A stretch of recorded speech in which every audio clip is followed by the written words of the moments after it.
Lukas pasal 15 ayat 11 sampai ayatnya yang ke-13. Perumpamaan tentang anak yang hilang. Yesus berkata lagi, ada seorang mempunyai 2 anak laki-laki.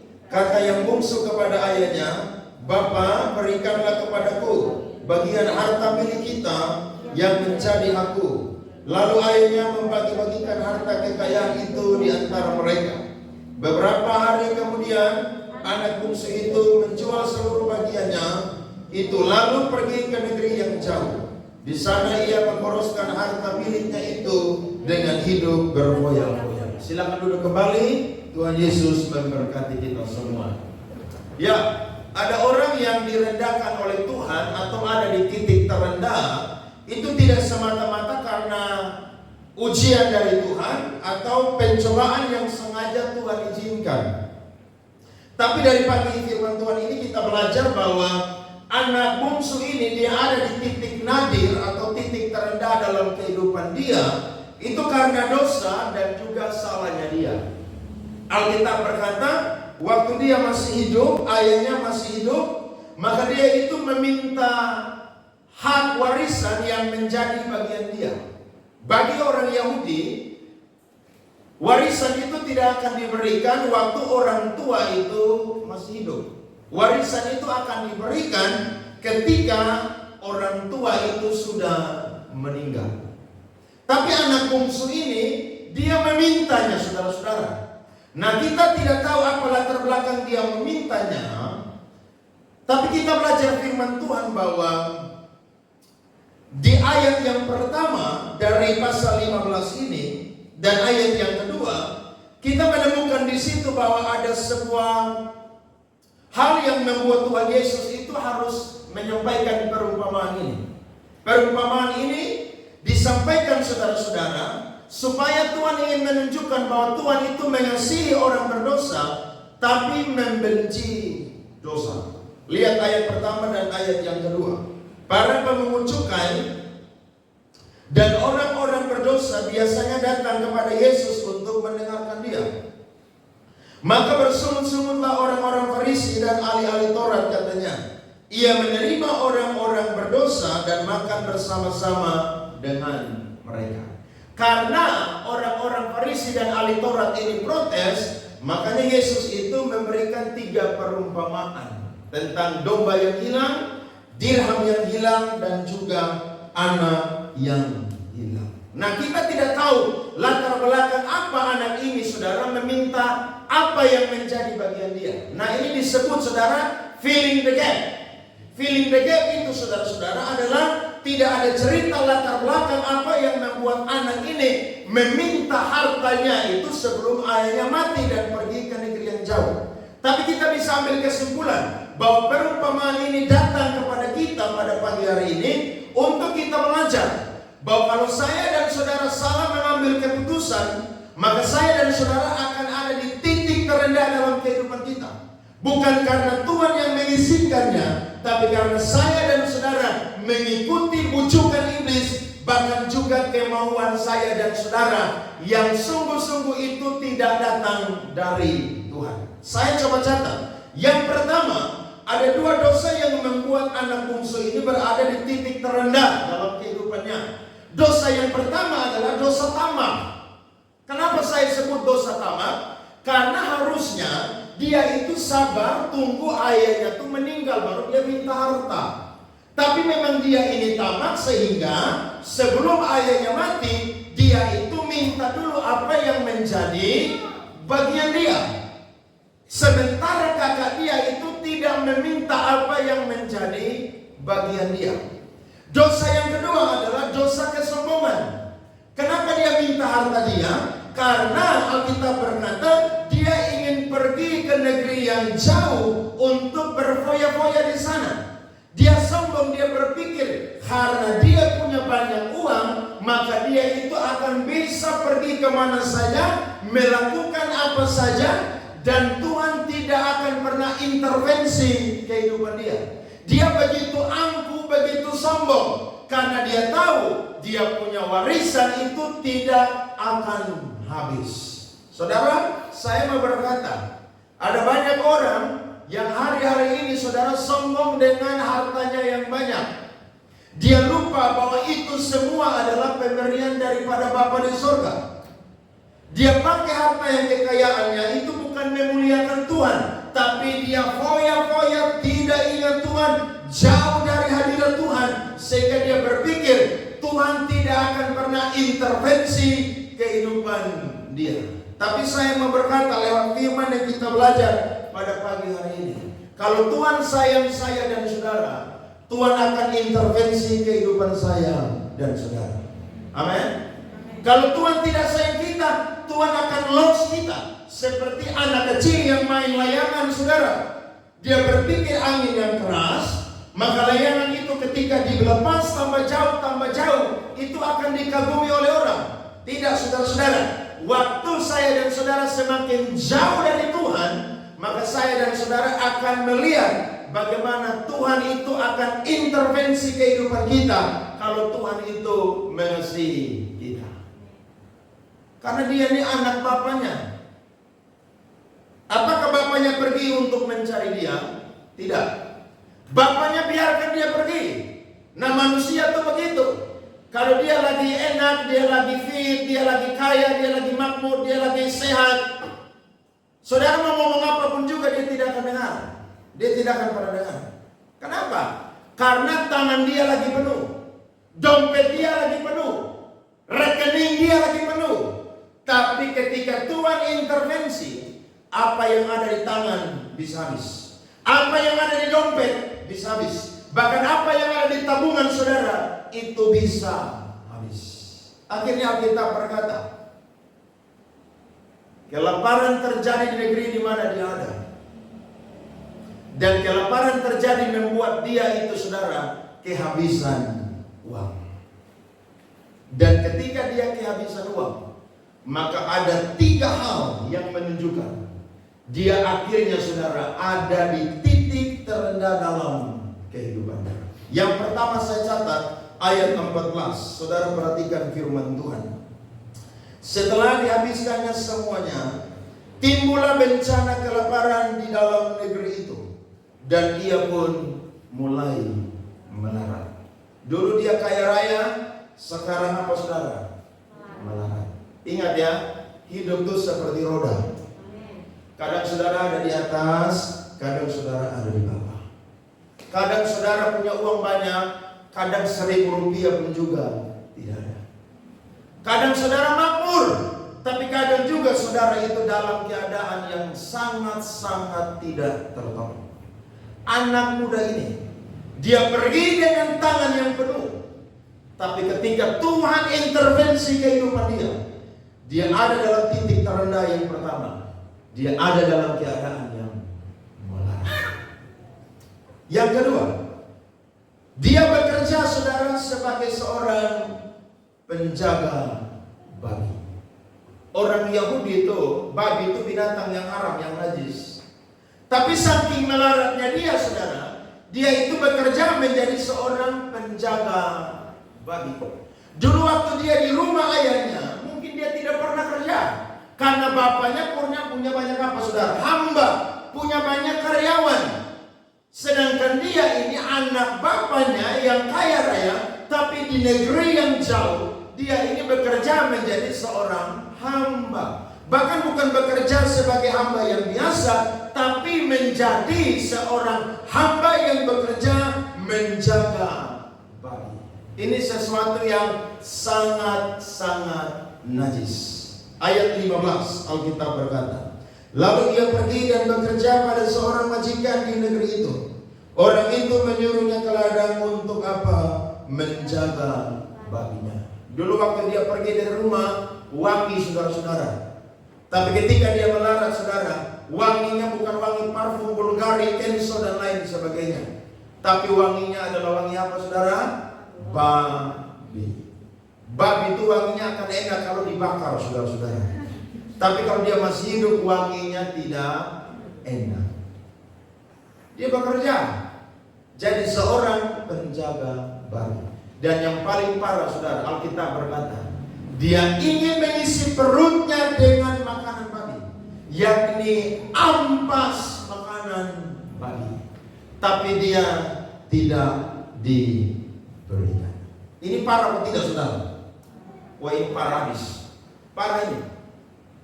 Dari keadaan yang sangat tinggi, saudara, jatuh saudara sampai serendah-rendahnya.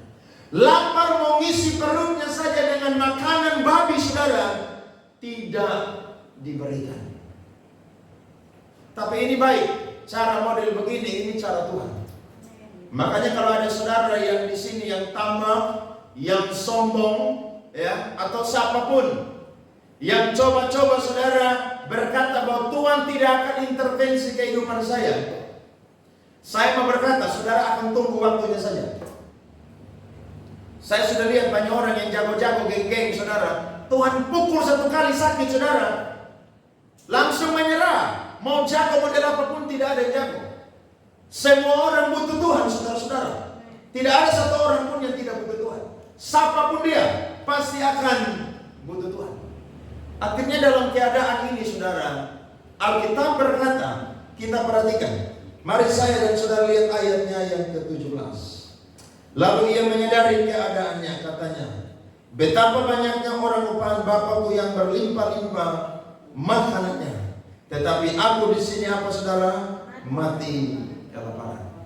Apa kunci saya dan saudara bisa menjadi orang yang berbalik, saudara, dari keadaan yang rendah untuk kembali bisa ditinggikan oleh Tuhan? Kuncinya cuma satu, sadar. Sadar atau bertobat. Makanya orang kalau hidup dalam dosa itu seperti orang yang lagi minum minuman keras yang sampai overdosis. Dia mabuk, saudara, tidak menyadarkan diri. Dia suka melakukan apa saja yang dia mau. Apa yang menjadi nasihat orang-orang bijaksana dia tidak mau dengar. Dia berpikir bahwa apa yang dia lakukan itu baik, sehingga dia akan terus melakukan apapun juga. Tapi saya percaya, kalau Tuhan mau rubah kehidupan kita, karena kita adalah anak-anaknya, maka Tuhan bukan cuma bawa saya dan saudara ada di titik terendah dengan intervensinya dia, tapi Tuhan pun juga akan buat cara supaya saya dan saudara itu bisa yang namanya kembali ditinggikan oleh Tuhan. Alkitab berkata, dia mulai sadar. Waktu saya coba renungkan ini firman Tuhan, betul. Ternyata orang kalau sadar, saudara, itu titik awal di mana dia akan kembali kepada Tuhan. Kalau orang belum sadar, dia akan belum kembali kepada Tuhan. Tapi kalau dia sudah sadar, saudara-saudara, dia akan bisa kembali kepada Tuhan. Mumpung masih ada kesempatan. Dan Alkitab berkata, ada dua hal yang dia tunjukkan, saudara-saudara, ketika dia itu sadar atau dia bertobat dari kelakuannya yang salah. Yang pertama, ayatnya yang ke-18. Aku akan bangkit dan pergi kepada Bapakku dan berkata kepadanya, Bapa, aku telah berdosa terhadap surga dan terhadap Bapa. Saudara lihat, yang pertama bukti bahwa dia sadar dan bertobat adalah dia ambil keputusan untuk bangkit dan kembali kepada Tuhan. Lihat nih, dia ambil keputusan bangkit dan kembali kepada Tuhan, karena dia tahu bahwa kalau dia ada di tempat itu terus, dia pasti akan mati.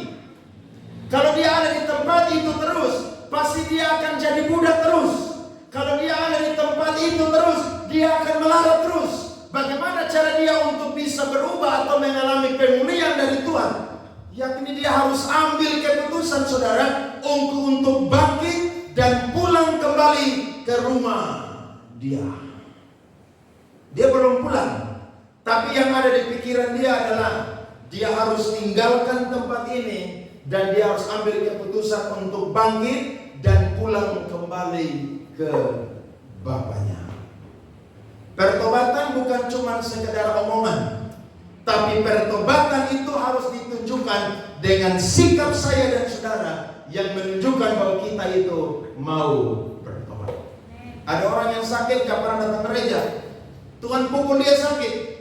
Kira-kira bukti bahwa dia mau bertobat itu apa, saudara-saudara? Dia bilang, saya mau ke gereja. Makanya kalau saya lihat orang malas gereja, saya itu bukan heran, tapi saya ketawa aja dengan dia tuh. Dalam hati saya, lu tunggu ya. Lu tunggu aja lu waktu nanti. Lu percaya aja. Apalagi kalau dia jemaat yang malas gereja, saya akan ikuti dia dengan doa terus. Dan saya percaya, doa seorang gembala itu sangat berkuasa Tuhan dengar. Percaya aja. Saya tidak akan marah kalau jemaat tidak mau datang gereja.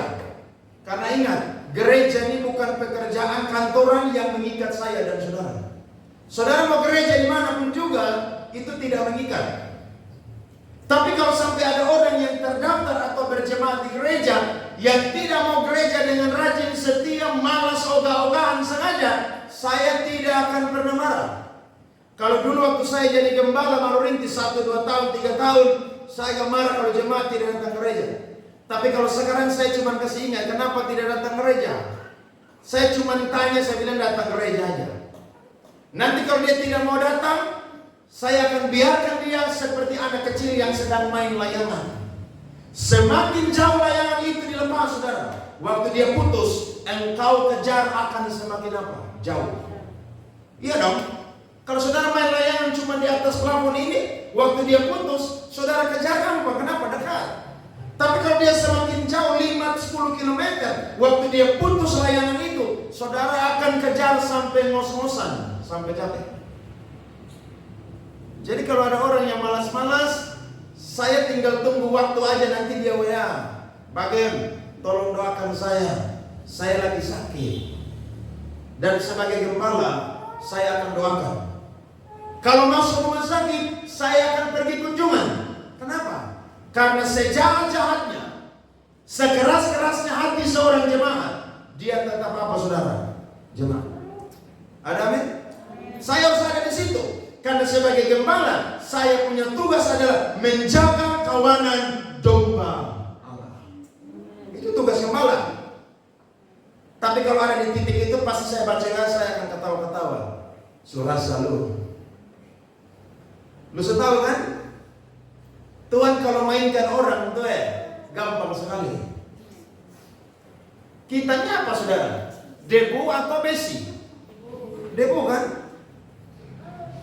Alkitab berkata, bangsa-bangsa itu seperti setitik air dalam timba.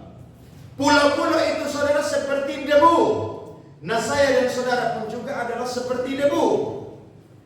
Apa yang harus kita banggakan dalam kehidupan kita, saudara? Tidak ada. Tidak ada. Anak yang bungsu ini dia berpikir, dia akan pergi dan dia akan foya-foya dengan perempuan pelacur. Dan dia punya uang tidak akan pernah habis. Dia tidak akan melarat. Dia tidak akan bekerja sebagai seorang penjaga babi. Bahkan dia tidak akan kelaparan. Tapi Alkitab berkata, justru Tuhan intervensi hidupnya. Semua yang dia bawa waktu dia pergi, itu habis di tangan dia. Amin, saudara-saudara. Karena Alkitab bilang, semua yang dia punya itu apa? Habis. Kalau habis, saudara cari atau tidak? Cari. Uang di dompet kalau habis, cari atau tidak? Masih cari. Tapi ini yang habis bukan cuma uang, saudara. Harta warisan yang sudah dia jual dan itu diuangkan, itu semua habis. Tapi puji Tuhan, kalau orang itu memang anaknya Tuhan Yesus, pasti dia akan sadar dari dosa dan kesalahan dia. Karena memang anaknya Tuhan Yesus. Makanya Tuhan tuh tidak pernah tolak orang mau datang kepada Tuhan, tidak pernah. Siapapun mau datang kepada Tuhan, Tuhan akan menerima dia. Dan yang kedua, keputusannya adalah dia ambil keputusan untuk mengakui dosanya. Ayat 19 berkata, aku tidak layak lagi disebutkan anak Bapa. Jadikanlah aku sebagai salah seorang upahan Bapa. Dia akui dosa. Dia berkata bahwa aku telah berdosa kepada surga dan juga kepada Bapa. Ini Bapa punya darah daging. Kira-kira Bapa mana yang tolak anak kandungnya ketika datang mengakui dosa dan salahnya? Ada, saudara-saudara? Tidak ada.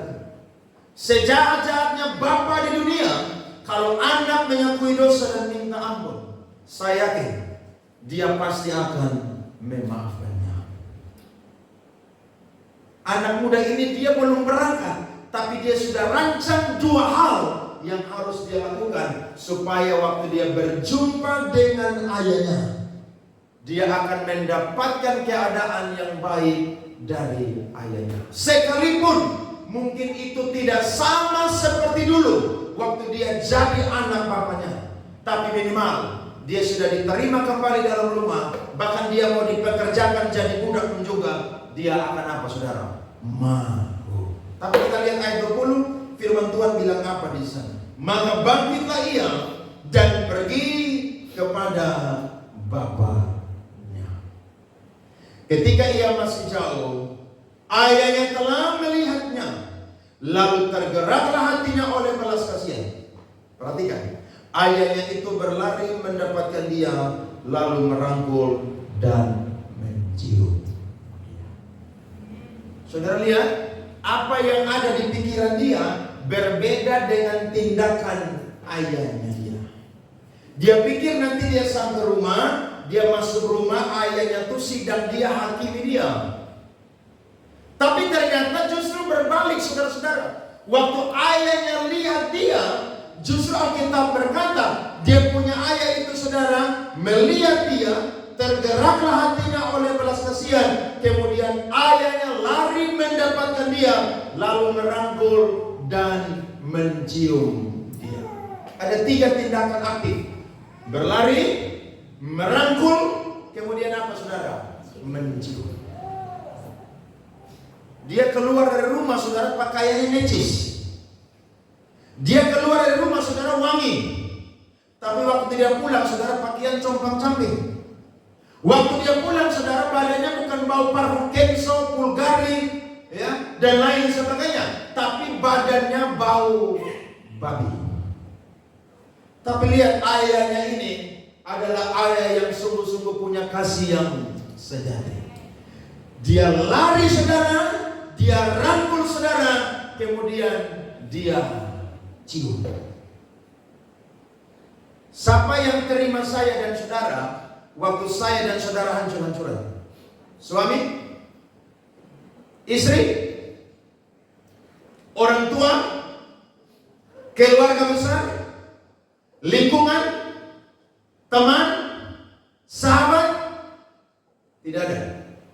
Yang paling terima saya dan saudara apa adanya cuma satu, Tuhan Yesus. Tidak ada yang terima saya dan saudara apa adanya, tidak ada. Yang bisa terima saya dan saudara ketika hancur saudara, ada di titik terendah dalam kehidupan kita, cuma satu saja, Tuhan Yesus. Makanya dia tuh pribadi yang paling setia. Paulus bilang kepada Timotius begini, sekalipun engkau tidak setia atau kita tidak setia, Tuhan tetap setia. Ada amin? Tuhan tetap setia. Saya waktu renungkan firman Tuhan ini, betapa baiknya Tuhan itu ya. Makanya kalau ada orang yang tinggalkan kita, kecewakan kita, saya dan saudara boleh kecewa, tapi jangan berlarut-larut dan berlama-lama. Karena memang natur manusia itu modelnya seperti demikian.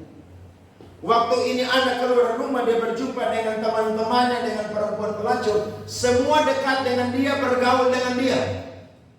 Tapi waktu dia kehabisan uang, siapa yang bergaul dengan dia? Tidak ada. Teman-teman dia tidak ada yang bergaul, perempuan-perempuan pelacur tidak ada yang bergaul dengan dia. Makanya Alkitab berkata, persahabatan dengan dunia itu menjadikan seseorang musuhnya Allah. Tuhan kasih perumpamaan ini memberkati saya dan saudara. Dan Alkitab berkata, justru dia tidak ada dalam keadaan yang rendah terus. Justru ketika dia pulang, dia punya bapa berlari, merangkul dia dan mencium dia. Disitulah titik awal dimulainya kehidupannya kembali ditinggikan oleh Tuhan. Lihat ayatnya yang ke-21. Kata anak itu kepada bapaknya, Bapa, aku telah berdosa terhadap sorga dan terhadap Bapa. Aku tidak layak lagi disebutkan anak Bapa. Tetapi ayah itu berkata kepada hamba-hambanya. Lihat tuh, waktu dia ngomong begitu, dia punya ayat tidak counter dengan perkataan-perkataan cacian, maki, ya, menghakimi dia. Memang kamu ini kurang ajar kamu nih. Ya, ini ayah bukan jadi orang zaman Belanda. Kalau ayah zaman Belanda tuh habis. Apalagi kalau ayah mantan pensiun polisi tentara, itu sabuk ikat pinggang tuh hantam sampai biru balagu. Memang kamu ini kurang ajar. Kamu tahu tidak, perbuatanmu mempermalukan saya, ayahmu. Sikap tingkah lakumu mencemarkan nama baik keluarga kita. Apakah ayahnya berkata demikian, saudara? Tidak. Justru ayahnya berkata apa, saudara-saudara? Lekaslah bawa kemari jubah yang terbaik. Lihat tuh, dia bukan cuma saja diterima kembali dalam rumahnya, tapi apa yang pernah hilang dari hidupnya itu dikembalikan di dalam kehidupannya. Jubah, pakaian yang dia datang, saudara, dia pulang itu yang bau babi, diganti dengan apa? Jubah yang terbaik. Orang Yahudi itu kalau sampai kasih anak jubah yang terbaik, berarti itu anak kesayangan, saudara. Saudara ingat Yusuf? Waktu Yusuf masih kecil, dia punya ayah bikin kasih dia jubah yang apa? Terbaik. Makanya waktu dia berjumpa dengan dia punya abang-abang, yang paling pertama mereka tanggalkan itu apa, saudara? Jubah. Karena jubah yang terbaik itu melambangkan anak yang paling disayangi.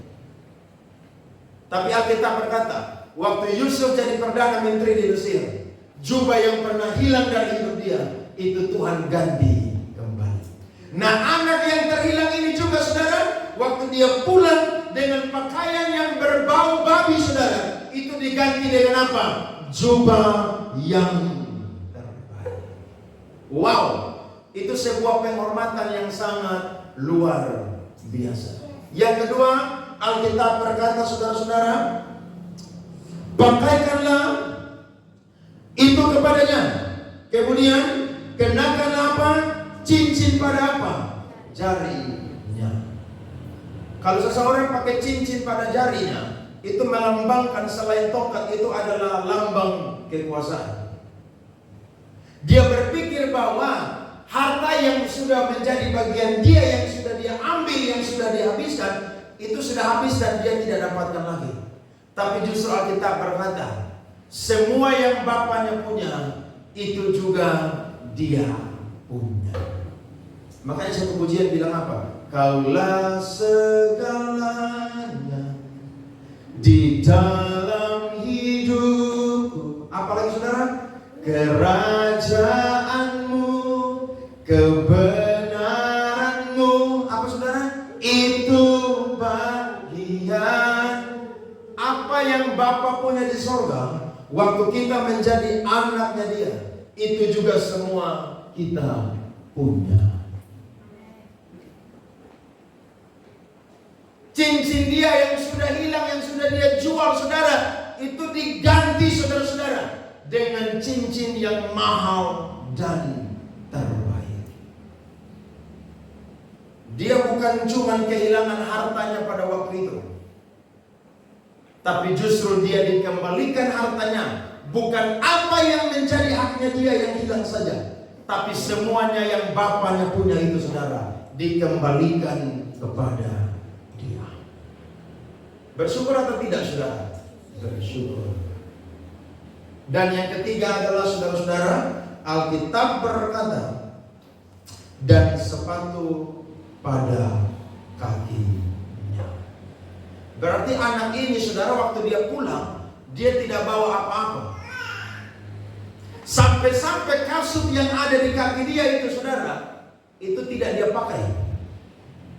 Atau mungkin dia pakai pun juga, tapi itu yang sudah parah jelek punya. Tapi Alkitab berkata, saudara, dia itu dipakaikan kasut. Bagi orang Yahudi, kalau orang itu, saudara, memakai kasut yang tidak selevel dengan kasut yang mahal, status dia adalah hamba. Tapi kalau dia pakai kasut yang terbaik, saudara-saudara, maka level dia adalah tuan atau majikan. Ayahnya tidak bekerjakan dia menjadi seorang karyawan, tapi justru ayahnya pakaikan dia kasut yang terbaik sebagai simbol bahwa dia itu bukan budak, tapi dia adalah apa saudara? Majikan. Dia dulu ada di titik yang tinggi, tapi karena dosanya dia ada di titik yang rendah. Tapi waktu dia bertobat saudara-saudara, Tuhan kembalikan dia ada di titik yang tinggi di dalam kehidupannya. Berarti kita semua ini bisa jatuh, kita semua bisa hancur, kita semua bisa lemah dan bisa kehilangan segala-galanya karena dosa kita. Tapi kalau kita sadar atau bertobat, waktu kita kembali kepada Tuhan, maka apa yang pernah hilang dari kehidupan kita saudara, Tuhan akan kembalikan. Tuhan akan kembalikan. Percaya, Tuhan tidak akan pernah tahan-tahan untuk memberkati kita. Karena sejahat-jahatnya kita adalah anak daripada Bapa yang ada di surga. Pengampunan Tuhan itu sangat-sangat dalam, lebar, luas, dan tinggi. Yesaya bilang, sekalipun dosamu merah seperti kain terpisih, Tuhan akan buat apa saudara? Putih seperti apa? Seperti apa saudara? Salju. Tapi bagaimana dosa kita bisa diampuni? Jalannya cuma satu. Sadar atau apa saudara? Bertobat. Kalau sampai ada kita yang di titik terendah dan dapat kesempatan untuk sadar atau bertobat, ambil kesempatan itu. Tidak banyak orang yang dapat kesempatan saudara kembali kepada Tuhan. Waktu dia ada di titik terendah, justru yang ada Tuhan ambil dia punya napas dan meninggal. Ada berapa banyak orang yang ketika sakit di rumah sakit dia berkata, saya mau bertobat dan kembali kepada Tuhan. Saya mau rajin gereja, saya mau menabur bagi pekerjaan Tuhan, saya mau giat untuk Tuhan. Tapi yang terjadi saudara, waktu dia minta itu bukan dia sembuh. Yang ada apa saudara? Meninggal. Dia tidak dapat kesempatan dari Tuhan. Tapi kalau ada orang yang sampai dapat kesempatan dari Tuhan, maka pakailah itu dengan sebaik mungkin, saudara-saudara. Amin. Karena ya kesempatan Tuhan datang berikan kepada kita itu bisa 2 kali, 3 kali, bahkan berulang-ulang. Nah kalau kita dapat kesempatan itu, ambil kesempatan itu, supaya saya dan saudara tidak terlambat. Karena pintu surga selalu terbuka buat orang yang mau kembali kepada Tuhan. Bapaknya dia tidak punya kepahitan. Bapaknya tahu bahwa dia adalah anaknya. Sejahat-jahatnya dia, walaupun dia mencemarkan nama keluarga, mempermalukan nama orang tua keluarganya, tapi dia tetap anak bapaknya. Bapak di dunia yang jahat saja bisa menerima kita apa adanya, apatah lagi Bapak kita yang ada di surga. Amin saudara. Tuhan sanggup menerima kita apa. Kalau pagi ini saudara mau kembali kepada Tuhan, mari kembali kepada Tuhan. Mungkin hari ini saudara ada di titik terendah dalam hidupmu karena dosa dan salahmu. Tidak apa-apa. Belum terlambat waktunya untuk kembali kepada Tuhan. Baru-baru saya jumpa dengan seorang perempuan yang baru bercerai karena suaminya tuh selingkuh begitu. Jadi dia berkata, Pak Andre, saya trauma untuk memulai kembali kehidupan pernikahan. Saya cuma bilang begini aja. Memang betul kalau orang bercerai itu Alkitab larang untuk menikah kembali. Tapi kalau kasusnya engkau yang disakiti atau diselingkuhi, maka itu engkau yang dirugikan. Ada kesempatan untuk kembali menikah. Tapi saya bilang begini, kalau kamu mau menikah, cari oranglah yang cinta dan takut akan Tuhan. Jangan sampai engkau gagal yang kedua kali. Di waktu saya trauma. Saya bilang memang betul manusia itu trauma. Tapi saya juga berkata, kalau Tuhan itu sanggup memulihkan keadaan kamu, sanggup. Mungkin sekarang engkau sedang tersakiti hatimu, tapi sabar, pemulihan Tuhan itu dari waktu ke waktu.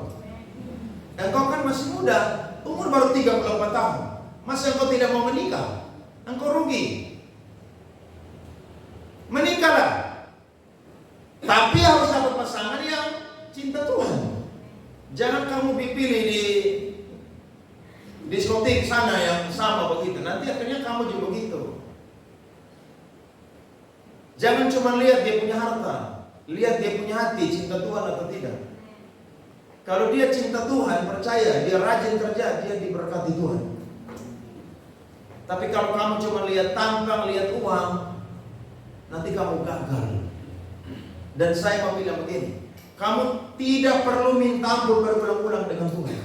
Tuhan sudah ampuni dosa dan salahmu. Sekarang adalah titik di mana engkau kembali kepada Tuhan dan menata hidupmu kembali.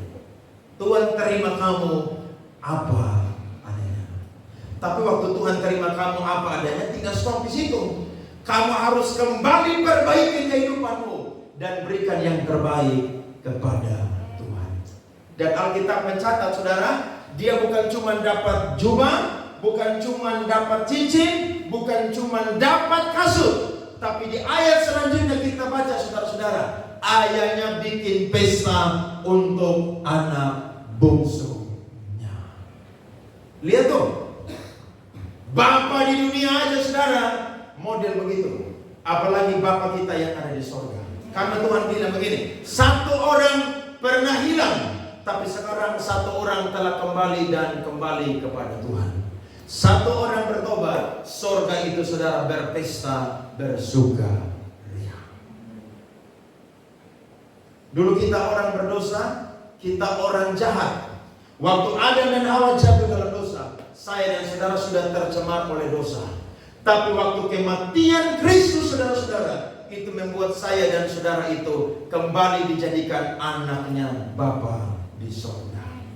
Saya pinjam katanya pendeta Miles Monroe. Dia bilang begini, orang berdosa itu adalah orang yang dinaturalisasi. Dulu dia adalah orang yang harusnya saudara asli, tapi karena sudah kena blesteran, akhirnya dia harus apa? Naturalisasi. Tapi sekalipun dia dinaturalisasi, tapi dia itu tetap warga kerajaan surga. Dia punya kakak protes, masa tidak pernah buat pesta buat saya? Tapi ayahnya bilang begini, adik kamu yang dulunya hilang sekarang sudah ditemukan, yang dulunya mati sekarang telah hidup kembali. Kalau hari ini saudara bikin dosa, bikin salah, dan itu ada di titik terendah dalam kehidupanmu, minta ampun dan kembali kepada Tuhan. Karena tidak selalu saya dan saudara ada di titik terendah. Itu karena dosa, itu karena Tuhan yang izinkan kita alami. Tapi mungkin ada dosa yang Tuhan, yang saya dan saudara itu kerjakan. Ada orang yang kerja saudara, tapi pekerjaannya tidak diberkati Tuhan terus. Yang ada saudara sama seperti Tuhan itu kunci langit, saudara, sehingga saudara berkat itu tidak tercurah. Yesaya 59 ayat 1 bilang begini, yang membuat Tuhan tidak mendengar doa kita dan tidak mengulurkan tangannya, itu karena apa, saudara? Dosa kita. Dosa kita yang menghambat berkat Tuhan itu tercurah dalam kehidupannya kita. Tapi waktu kita minta ampun dan kembali kepada Tuhan, Tuhan sanggup perbaiki dan rubah keadaan kita.